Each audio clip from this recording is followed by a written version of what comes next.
નમસ્કાર દર્શક મિત્રો, હું છું રૂપલ લુણેચિયા. સંપૂર્ણ ન્યૂઝમાં આપનું સ્વાગત છે. વાવ અને થરાદ જેવા સરહદી વિસ્તારોમાં નર્મદા મુખ્ય કેનાલ અને તેની શાખા કેનાલોના આગમન બાદ કૃષિ ક્ષેત્રમાં નોંધપાત્ર પરિવર્તન જોવા મળી રહ્યું છે. એક સમય પાણીની અછતનો સામનો કરતા વિસ્તારો આજે સિંચાઈની સુવિધા મળતા હરિયાળા બન્યા છે અને ખેડૂતો વધુ આવક આપતા રોકડિયા પાકોની ખેતી તરફ આગળ વધી રહ્યા છે. અગાઉ ખેડૂતો મુખ્યત્વે વરસાદ આધારિત ખેતી અથવા ફૂલો અને બોરવેલના મર્યાદિત પાણી પર નિર્ભર રહેતા હતા. પાણીની અછતને કારણે ઉત્પાદન પર અસર પડતી હતી. નર્મદાનું પાણી ઉપલબ્ધ બનતા હવે ઉનાળુ મગફળી સહિત વિવિધ રોકડિયા પાકોનું વાવેતર વધ્યું છે, જેના કારણે ખેડૂતોની આવકમાં વધારો નોંધાયો છે. સિંચાઈની સુવિધા મળતા ખેડૂતો પાક વૈવિધ્યકરણ પણ અપનાવી રહ્યા છે. રવિ સિઝનમાં જીરું, વરિયાળી, સહુર અને રાયડો જેવા પાકો લેવામાં આવે છે, જ્યારે ઉનાળામાં મગફળી, બાજરી, ઘાસચારાની ખેતી કરવામાં આવે છે.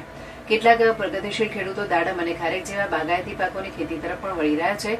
જોકે ઉનાળાની ઋતુ દરમિયાન કેનાલમાં પૂરતા પાણીના અભાવ અથવા છેવાડાના વિસ્તારો સુધી પાણી સમયસર ન પહોંચવાની સમસ્યાઓ હજુ પણ યથાવત છે. તેમ છતાં નર્મદા કેનાલને કારણે વાવ થરાદ વિસ્તારમાં કૃષિ વિકાસને નવી દિશા મળી છે અને ખેડૂતો માટે તે મહત્વની જીવાદોરી સાબિત થઈ રહી છે.